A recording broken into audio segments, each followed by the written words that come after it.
નમસ્કાર દર્શક મિત્રો, હું છું રૂપલ વણિજિયા. સંપૂર્ણ ન્યૂઝમાં આપનું સ્વાગત છે. ડીસા તાલુકાના ખેરોલા પેસડા ગામે 2 દિવસથી લાઇટ ન આવતા કાળઝાળ ગરમીમાં ગ્રામજનો પરેશાન થઈ રહ્યા છે. લાઇટ ન આવવાના કારણે પીવાનું પાણી પણ ન મળતા પશુઓને જીવડાવવા તેમજ ખેતી બચાવવી મુશ્કેલ થઈ ગઈ છે. ગ્રામજનોએ તાત્કાલિક વીજ પુરવઠો આપવાની માંગ સાથે ડીસા પ્રાંત અધિકારીને આવેદનપત્ર પાઠવ્યું છે.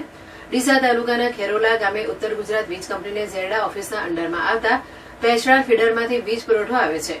જો કે અહીંથી રેલવે લાઇન પસાર થતી હોય, રેલવે લાઇન નીચે નાખેલો કેબલ વાયર ફાયર થઈ જતા ખેરોલા પેસડા ગામમાં છેલ્લા 2 દિવસથી વીજળી આવી નથી.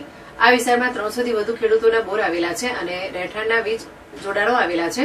જો કે 2 દિવસથી લાઇટ ન આવવાના કારણે સૌથી મોટી અસર પાણીની ઊભી થઈ છે. ઉનાળાની કાળઝાળ ગરમી પડતી હોય અને વીજ પુરવઠો ન આવતા પાણી ન આવવાના કારણે લોકોને તેમજ 3000 થી વધુ પશુઓને પીવાના પાણીની તંગી ઊભી થઈ છે.